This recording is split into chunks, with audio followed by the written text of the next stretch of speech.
నిన్న జమ్మూ కాశ్మీర్లో జరిగిన సంఘటన దుర్భంగానికి గురి చేసింది. చాలా దురదృష్టకరమైన సంఘటన. ఈరోజు భారతీయులపైన పర్యాటకులపైన ఉగ్రవాద దాడి తీవ్రంగా ఖండిస్తున్నాం. గౌరవ ముఖ్యమంత్రి చంద్రబాబు నాయుడు గారు నిన్న ఢిల్లీ పర్యటనలో కేంద్ర హోంమంత్రి గారిని కలిశారు. అదే సమయంలో కేంద్ర విమానయాన శాఖ మంత్రి గారు కూడా అక్కడే ఉన్నారు.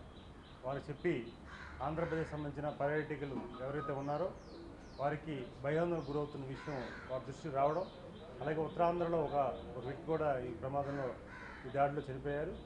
అందుకు ఆంధ్రప్రదేశ్కి సంబంధించిన ఎవరైతే ఉన్నారో వాళ్ళందరికీ కూడా స్పెషల్ ఫ్లైట్ పెట్టి ఢిల్లీ తీసుకురావాలన్నది ముఖ్యమంత్రి గారు ఆదేశించడం జరిగింది. దానికి అనుగుణంగా విమానయాన శాఖ మంత్రి రామ్మోహన్ రెడ్డి గారు కూడా దాని ఏర్పాట్లు కూడా చేస్తున్నారు. అలాగే ఏపీ భవన్లో కూడా మనం ఒక నోడల్ ఆఫీసర్ నియమించి 24/7 మానిటరింగ్ చేయమని వారికి ఒక నివేదిక కూడా ఇవ్వడం జరిగింది. అలాగే మానిటరింగ్ చేయమని కూడా చెప్పారు. అప్పుడే మేము వచ్చి ఆంధ్ర భవన్లో కమిషనర్ అండ్ స్టాఫ్ అందరూ కూడా కలుస్తున్నాం.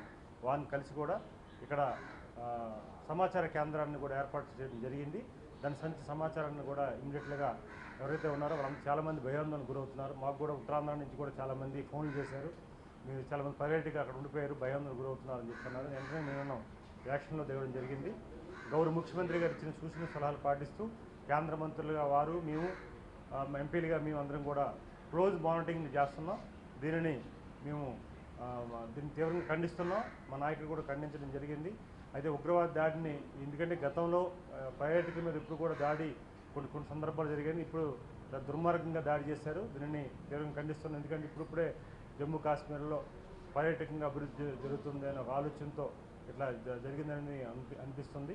అందుకు దీనికి ఆంధ్రప్రదేశ్ సంబంధించిన ప్రయాణికులు కానీ లేకపోతే ఎవరైతే పర్యాటకులు ఉన్నారో వారందరికీ కూడా భయాందోళన చెందవలసిన పని లేదని తెలియజేసుకుంటూ ఈరోజు ముఖ్యమంత్రి గారు క్లోజ్ అబ్జర్వేషన్ చేసి కేంద్ర మంత్రి కలవడం జరిగింది. అలాగే ఎంపీలు కూడా చెప్పడం జరిగింది. కనుక మేము క్లోజ్ అబ్జర్వేషన్లో వారందరినీ కూడా సురక్షిత ప్రాంతాలకు తీసుకోవడానికి మా శాయశక్తుల ప్రయత్నం చేస్తున్నాం.